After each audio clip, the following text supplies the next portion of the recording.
കൈറ്റ്സിലേക്ക് ഒരിക്കൽ കൂടി സ്വാഗതം.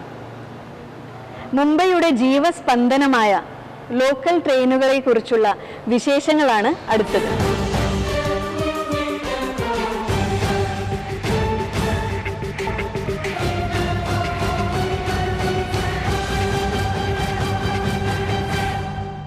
മഹാനഗരത്തിലെ ഗതാഗത കുരുക്കിൽപ്പെടാതെ യാത്ര ചെയ്യാൻ കഴിയുമെന്നതിനാൽ ലക്ഷക്കണക്കിന് ആളുകളാണ് ഈ ട്രെയിനിനെ നിത്യജീവിതത്തിന്റെ ഭാഗമാക്കുന്നത്.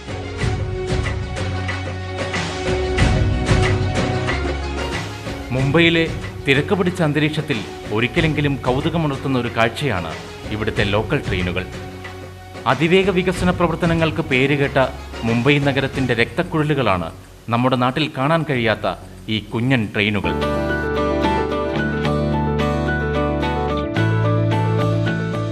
ട്രെയിൻ യാത്രയുടെ ചരിത്ര രേഖകൾ പരിശോധിച്ചാൽ മുംബൈയിലെ ട്രെയിനുകൾക്ക് വ്യക്തമായൊരിടമുണ്ട്. ദിനം പ്രതി 10 ലക്ഷം പേരാണ് ഈ ട്രെയിനുകളിൽ യാത്ര ചെയ്യുന്നതെന്ന് കണക്കുകൾ സൂചിപ്പിക്കുന്നു.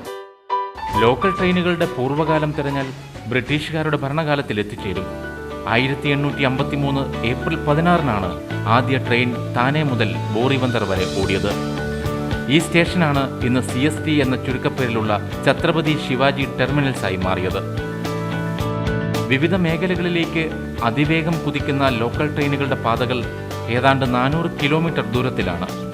ചർച്ച് ഗേറ്റ് മുതൽ വിരാർ വരെയും CST മുതൽ അസൻഗാവ് വരെയും അതിവേഗം വികസിക്കുന്ന നവി മുംബൈ ഭാഗങ്ങളിലേക്കും ഈ ലോക്കൽ ട്രെയിൻ ശൃംഖല സങ്കീർണമായി തന്നെയാണ് യാത്രക്കാരുമായി ചൂളം വിളിച്ചു പായുന്നത്. പാവപ്പെട്ടവനും പണക്കാർക്കും സുഖമായി ജീവിക്കാനുള്ള വിഭവങ്ങൾ നൽകുന്ന മുംബൈ നഗരത്തിലുള്ളവർക്ക് ജീവിതയാത്രയിലെ പ്രധാന ഘടകം കൂടിയാണ് ലോക്കൽ ട്രെയിനുകൾ. ദിവസേനയും സീസണിലും ഇടയ്ക്കിടയ്ക്കുമായി ഇവർ ഈ ട്രെയിനുകൾ ഉപയോഗിക്കുന്നു. ജനബാഹുല്യം കണക്കിലെടുത്ത് 2300 സർവീസുകളാണ് പ്രതിദിനം സർവീസ് നടത്തുന്നത്. ലോകത്തിലെ ഏറ്റവും കൂടുതൽ തിരക്കേറിയ ട്രെയിൻ സർവീസും മുംബൈയിലേതാണ്. വെസ്റ്റേൺ, സെൻട്രൽ, ഹാർബർ ലൈൻ എന്നിങ്ങനെ 3 ദിശകളിലാണ് ലോക്കൽ ട്രെയിനുകൾ സർവീസ് നടത്തുന്നത്. ട്രെയിനുകളിൽ ഫസ്റ്റ് ക്ലാസ്, സെക്കൻഡ് ക്ലാസ് എന്നീ കമ്പാർട്ട്മെൻറ്റുകളും ലേഡീസ് ഓൺലി കമ്പാർട്ട്മെൻറ്റുകളുമുണ്ട്. കൂടാതെ മുംബൈയിലെ ഡബ്ബാവാല ഉൾപ്പെടെയുള്ളവർ സാധന സാമഗ്രികൾ വഹിക്കാനും ലോക്കൽ ട്രെയിനിനെ തന്നെയാണ് ആശ്രയിക്കുന്നത്. സർവീസുകളുടെ സുഗമമായ നടത്തിപ്പിന് റെയിൽവേ അധികൃതർ ചിട്ടയോടുള്ള മുൻകരുതലുകളും നടപടികളുമാണ് സ്വീകരിച്ചിരിക്കുന്നത്. മുംബൈ എന്ന മഹാനഗരത്തിൽ എത്തുന്നവർക്ക് ഒരു പരിധിവരെ ചെറിയ ചെലവിൽ യാത്ര ചെയ്യാൻ അവസരമൊരുക്കുകയാണ് ഈ ട്രെയിനുകൾ. ഏറ്റവും കൂടിയ ടിക്കറ്റ് നിരക്ക് 30 രൂപയാണ്. 120 കിലോമീറ്റർ വരെ ഈ ടിക്കറ്റ് കൊണ്ട് യാത്ര ചെയ്യാം.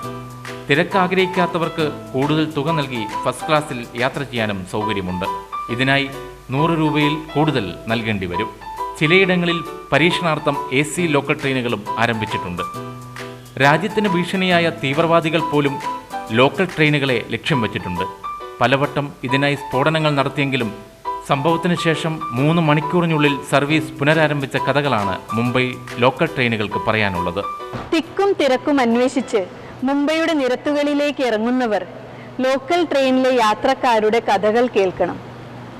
ചൂളം വിളിച്ച് നിർത്താതെ ഓടുന്ന ഈ ലോക്കൽ ട്രെയിനുകൾ വരുമാനത്തിലും അഭിമാനത്തിലും ഏറെ മുന്നിലാണ്.